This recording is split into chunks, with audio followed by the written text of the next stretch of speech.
저는 약간 고아 같다 부모가 있지만 고아?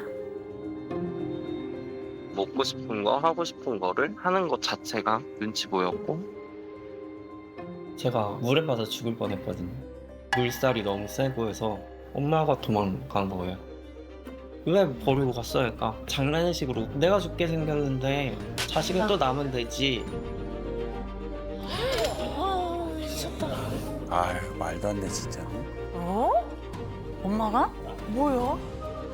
어릴 때부터 이제 부모님이 자주 다투셨었다 보니까 부모님한테 손 안 벌리려고 가족들이 없다는 거 한다? 소름 끼치기 싫어요. 차라리 보육원에 갔으면 각자 인생 각자 알아서 살았으면 좋겠다.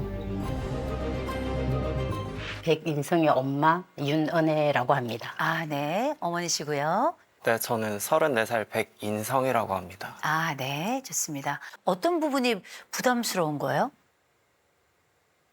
엄마가 원하는 거는 딸 같은 아들이어서 주로 이제 비교를 했던 게 사촌 여동생이 이모랑 같이 어디 여행 갔다 오면은 되게 부러워하면서 이모들은 딸이 있어서 엄마 이야기도 잘 들어주고 이런다더라 이런 이야기를 했을 때 이제는 조금 그런 말 자체가 이제는 조금 힘들다 그래야 될까요? 아, 그리고 외가 쪽에서 보는 저는 네. 너무 올바르게 잘 자란 아이여서 아, 인성이 오빠처럼 커라, 인성이 형처럼 커라 이게 어렸을 때부터 들어왔었던지라 이제 제가 힘들고 그래도 이제 어른들한테 말은 못하고 어쨌든 따로 지내다 보니까 엄마 보러 와, 보고 싶어 이렇게 말씀하신 적이 있어요. 근데 제가 가도 편하지가 않고 잘 안 가거든요. 근데 이제 그때 엄마가 하신 말씀이 엄마 살아있을 때 잘해 이런 말이 그냥 이 관계 자체가 조금은 이젠 다 부담이 되고 어떻게 하는 게 서로가 상처 안 될지도 궁금하고 경계가 모호해요. 딸 같은 아들이 되어줘. 이런 얘기 할 수도 있는 거거든요. 또 내 자식과 함께 같이 여행 한번 1대1로 가보고 싶은 거 그게 내 부모로서 큰 소망이라고 난 생각하지 않는데 아들이 이것마저 좀 부담스럽대요. 이 아주 경계가 모호한 게 명확한 어떤 사건이 있었던 게 아니에요. 이 얘기는 좀 자세히 들어봐야 될 것 같습니다. 네. 저는 여기서 궁금한 게 이런 네. 서운한 부분들을 엄마한테 좀 얘기한 적이 있나요? 아니요. 왜요? 짐 될까 봐요. 그럼 약간 좀 엄마와의 단절도 좀 생각하시는 건가요? 이 이상의 더는 안 바랬으면 딸들이랑 뭐 했다 이런 말은 안 했으면 좋겠다는 그냥 그 정도만이라도 왜 신청을 했어? 그랬더니 엄마 나한테 서운한 거 있잖아, 많잖아.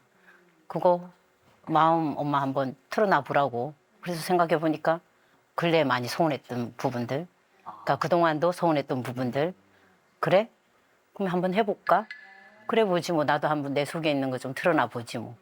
네, 그래서 응했어요. 근래에 있었던 건 어떤 걸까요? 최근은 어버이날. 인성이 어떻게 했냐면 두 번 명절은 이모들 것까지 선물을 꼬박꼬박 챙기는 그런 아들. 그리고 조카들 생일 전부 다 챙겨주는 그런 오빠, 형. 저한테도 단 한 번도 빠뜨리지 않고 이게 뭐 생일 때든 언제 어버이날 때는 이렇게 챙겨줬는데 올 어버이날은 아무것도 없었어요. 그래서 저는 이제 충격인 거죠. 너무나 잘했던 그 아들이 갑자기 변한 거잖아요. 그래서 저는 너무 충격받았어요. 아니 그러면 그 이전에 있었던 일이라는 건 어떤 일일까요? 그 이전은 엄마하고의 대화 가운데서 이렇게 자연스럽고 부드럽고 이런 게 아니고 틱틱거리는 거. 아 됐어, 알아서 해. 뭐 이런 식으로 이렇게 말하는 부분 때문에 이렇게 조금씩 서운함이 이렇게 쌓여 있던 거죠. 네. 근데 아들이 내 가족이 함께 있을 때 살이 닿는 것도 싫대요. 어깨동무를 하는 것도 싫대요. 이건 짧은 시간에 갑자기 일어난 일은 아닐 것이다. 그간에 무슨 일이 있었던 거예요? 일단 어렸을 때부터 부모님이 자주 다투셨었고 형한테도 많이 맞았어요. 네, 네. 형에게도?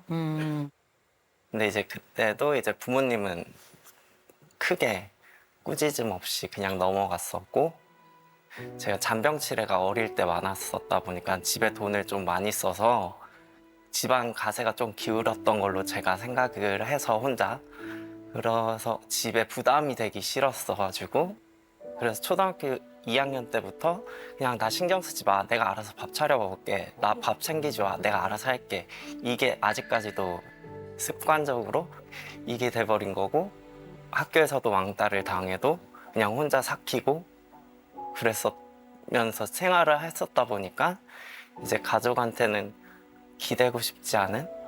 어머니 아버지의 다툼 수준이 어느 정도였어요? 엄마가 예전에 응급실 가신 적이 있어요. 왜요? 숨이 안 쉬어지셔서 명치를 맞으신 다음에. 오랜 시간 유지됐던 그리고 이어졌던 일이고, 한 가지 더 여쭤볼게요. 혹시 아드님도 아버지에게 매를 맞았나요? 그 동네 일진형들한테 맞고 있어서 아빠한테 아빠 형 맞고 있어 어떻게 했을 때 아빠도 화가 나서 그때 제 기싸대기 한 대 때리고. 그렇게 내가 어린 시절부터 겪었던 그 엄청난 수모와 고통과 또 형으로부터는 또 얼마나 두들겨 맞았겠어요. 그 비극의 이야기를 얘기하는데 표정이 없어요. 그리고 때론 계속 웃으며 이야기를 해요. 보육원에서 태어났으면 어떨까라는 그 말이 뭘까를 저는 이거와 같이 생각을 해봤는데, 그 얘기는 부모가 없었다면 으로 들려요. 학교 다닐 땐 어땠어요? 쉬는 시간 때마다 화장실 간대 하면 두세 명이 따라왔었어요. 얘가 서서 싸나 앉아서 싸나 본다고. 저는 얼굴 처음 보는 옆반 애들도 와서 야 기집애 하면서 놀리고. 그 오랜 시간을 겪었는데 엄마 알았어요? 아니요. 이거 누가 알아요? 식구들 중에. 없어요. 혹시 엄마에게 내가 짐이 될까 봐 엄마한테 그 순간에도 얘기를 안 한 거죠. 그래서 맨날 그냥 교회 다녔던 것 같아요. 교회? 교회 가서 뭐 했어요? 그냥 가서 울고 이렇게 힘들게 할 건 빨리 데려가고. 그게 초등학교, 중학교, 고등학교. 엄마에 대한 섭섭함이 꽤 있는 것 같더라고요. 이를테면 물에 빠져서 정말 큰일 날 뻔한 적이 있었는데 거기서 간신히 살아났더니 엄마가 애는 또 나오면 되잖아. 이런 말씀을 이제 하셨다는 이야기가 있는데 그때 일이 어떻게 된 거예요? 내과에서 이제 3살 무렵이었는지 아마 그런 것 같아요. 해오리가 치는 그런 물이 있었어요. 근데 인성이가 거기 휘말린 거예요. 저도 수영에 자신이 없으니까 점점 휘말려 들기 시작하는 거예요. 그래서 너무 무서운 거예요. 순간 어떤 생각이 드냐면 이 아이를 구하다 나도 같이 어떻게 되겠구나. 나도 죽을 수 있겠구나. 이 죽음에 대한 두려움. 그래서 나도 모르게 몸을 확 돌려서 오면서 나왔어요. 그리고 요청을 했어요. 구원 요청을 했었고. 근데 다행히도 이 아이가 막 발부동을 치면서 어떻게 거기서 나오더라고요. 애는 또 나면 되니까. 내가 죽을 것 같았으니까. 그래서 나는 내가 살기 위해서 나왔어. 솔직한 내 마음을 얘기를 했어요. 그랬더니 그게 엄청 충격이었나 봐요. 그렇죠. 기억하지 못하는 그 순간의 이야기를 사실 굳이 할 필요가 없었을 수도 있었는데 엄마가 조금 솔직한 것 같아요. 이 솔직한 얘기가 아마 시작일 겁니다. 아들이 이번에 맨날 챙기다가 어버이날을 안 챙겼어요. 보통 저 같으면 이렇게 느꼈을 것 같아요. 얘가 이번엔 왜 안 했지? 무슨 일이 있나? 이렇게 생각을 할 것 같은데 엄마는 섭섭했대요. 섭섭했대요. 아들이 나와 연락이 안 된다면 어떨까요? 서운한 마음도 있었지만 이제 또 잠깐의 이제 주고받는 대화 속에서 딱딱 끊어지는 단답형의 그 문자를 보면서 이러다가 그냥 멀어질 수도 있겠네. 그러면서 저 안에 외로움이 확 오는 거예요. 외로움이 몰려오면서 울게 되는 거예요.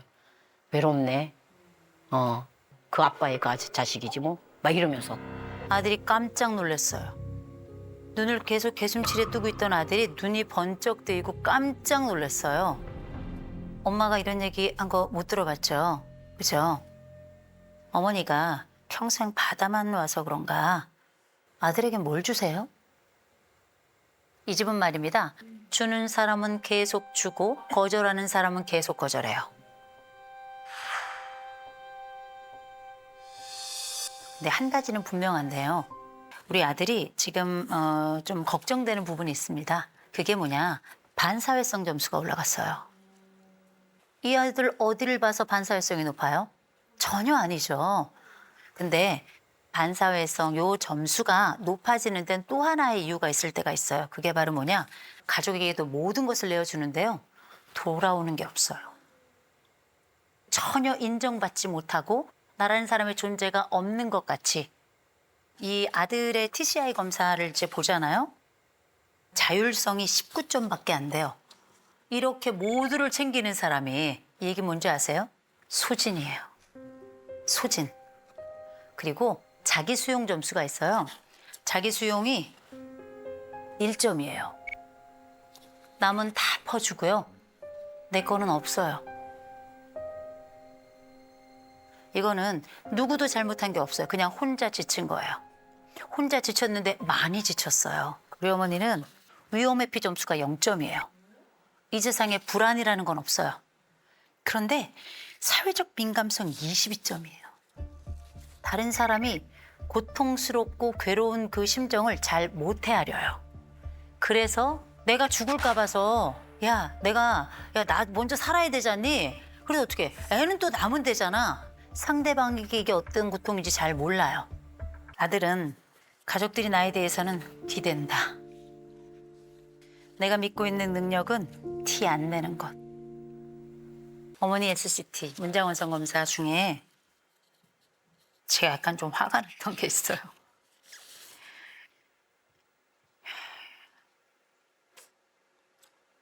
다 좋대요, 어머니는. 다 좋아요. 다 좋거든요. 다 좋아서 아들이 더 불쌍해요. 지금 제일 버거운 건 뭐예요? 저 그냥 좀 편해지고 싶어요. 그냥 어디론가 사라지고 싶은. 아들 얘기 들으면서 어떠셨어요? 짐을 떠넘긴 것 같은. 저는 이게 남편의 부재가 많았었고 남편이 경제적으로도 책임져 주지 않았었고 그런 부분들을 혼자서 다 감당을 해야 됐기 때문에 제가 숨쉬기도 버거워갖고 그렇게 살던 내 모습을 아이들은 어릴 때부터 계속 지켜본 거죠. 그래서 제가 기억하는 우리 아이들의 사춘기는 없어요. 딸 같은 아들이라고 한 것은 이 아이가 어릴 때부터 엄마 힘들어하지 마. 내가 있잖아.